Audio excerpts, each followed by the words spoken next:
Assalamualaikum warahmatullahi wabarakatuh.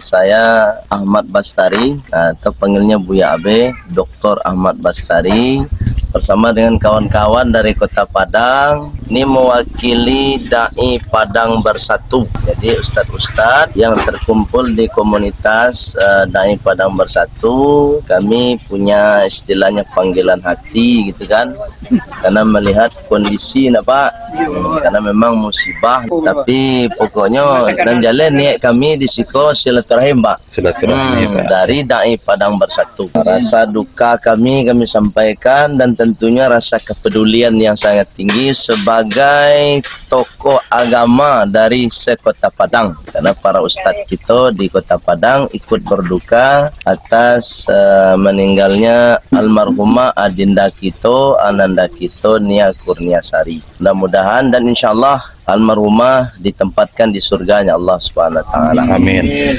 Kalau dalam Islam sebenarnya kan, kalau kita kajian pembunuhan ini kan luar biasa, sebuah dosa besar sebenarnya. Kita kan sama tahu itu dosa besar.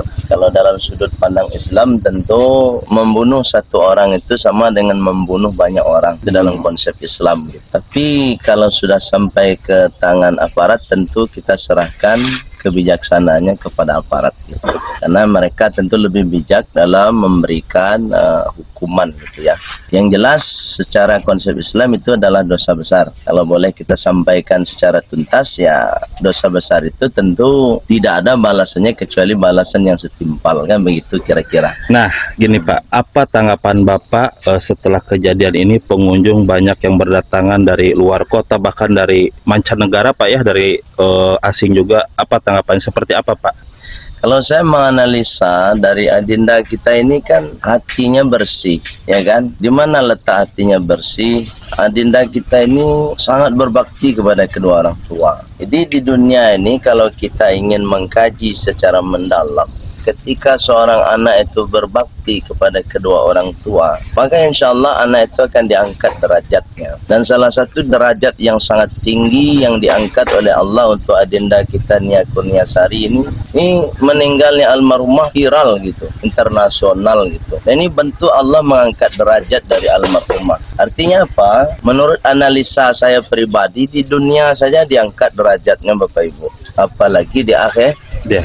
Insya Allah almarhumah ditempatkan di surganya Allah Subhanahu wa taala karena kesucian hatinya berbakti kepada kedua orang tua. Nah ini yang luar biasa, dan anak-anak kita perlu meniru ini dari sisi baiknya, artinya keberbaktiannya kepada orang tua ini perlu kita tiru. Hari ini kan banyak anak-anak kita ndak tahu ndak tahu berbakti ke orang tua, ya kan? Gengsi dan dipanggaan, kan begitu.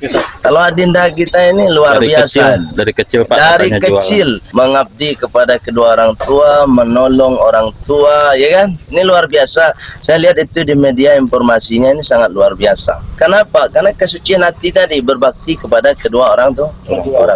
Hari ini perlu kita, generasi kita, anak-anak ini tiru bagaimana si adinda Nia ini berbakti kepada kedua orang tua. Nah itu kira-kira pesannya. Nah terus Pak, banyak berita isu-isu simpang siur baru-baru seperti kambing yang sering mengunjungi makam almarhum, terus wangi juga. Nah apa itu Pak? Bisa dijelaskan seperti apa kejadian-kejadian seperti itu Pak? Subhanallah, ini kan kalau memang itu ada terjadi, misalnya kuburan almarhumah itu wangi, itu bisa jadi Allah memang memberikan semacam tanda-tanda kebesaran Allah. Memang adinda kita ini orang yang suci dan akan ditempatkan di tempat yang mulia di sisi Allah Subhanahu wa taala. Kembali kepada awal tadi saya sampaikan bahwa almarhumah adalah orang yang berbakti kepada kedua orang tua. Dan Rasulullah kan sudah menjelaskan juga, al-jannatu tahta aqdamil ummahat.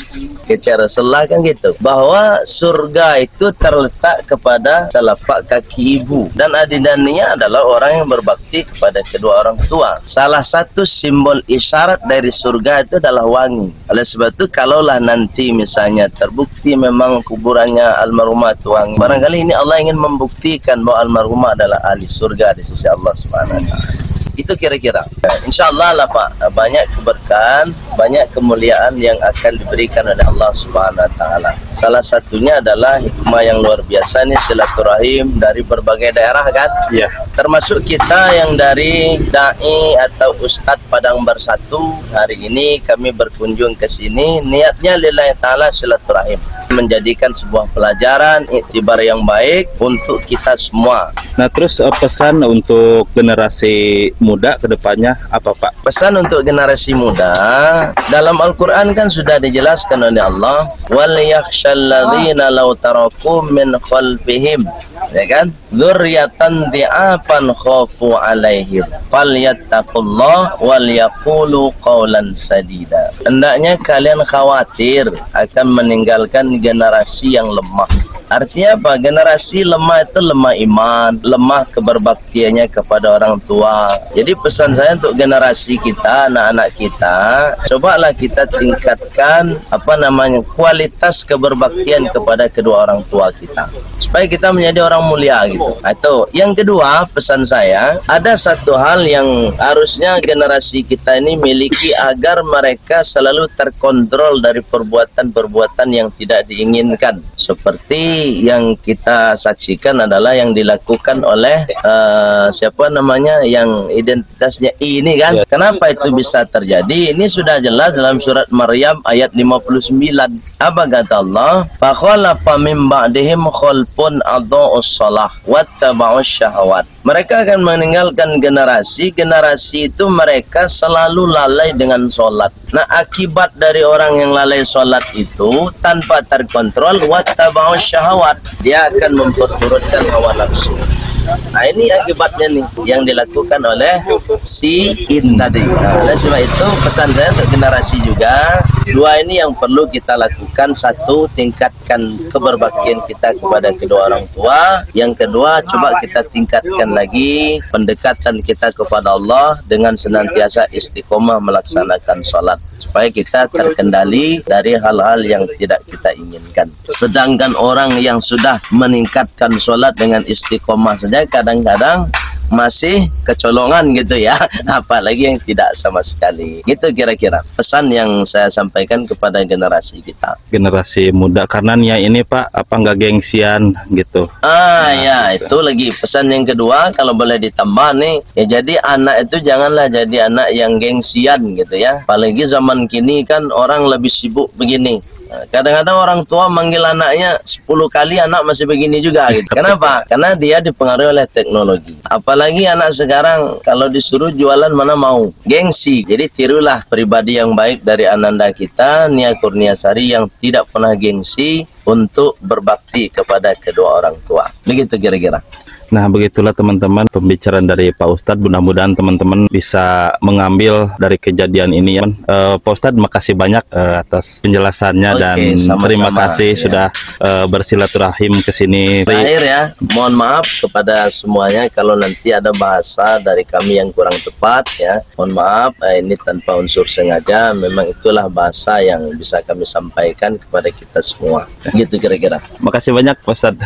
Terakhir lagi nih. Boleh. Kita doakan almarhumah, semoga almarhumah memang ditempatkan oleh Allah di surganya Allah, dan kita doakan juga keluarga besar menjadi keluarga yang sabar, istiqomah dalam menghadapi ujian yang sangat luar biasa ini. Amin.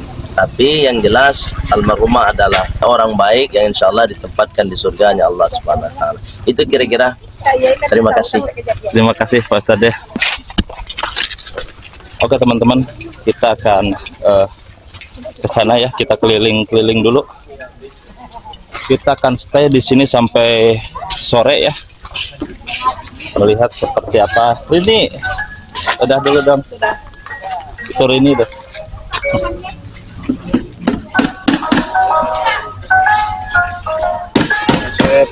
Bang, dari mana Bang? Bukit Tinggi. Bukit Tinggi. Ketemu juga nih konten kreator dari Bukit Tinggi. Sama Bukit Tinggi ya. Sama-sama Bukit Tinggi teman-teman ya. Dadah dulu dong sekali.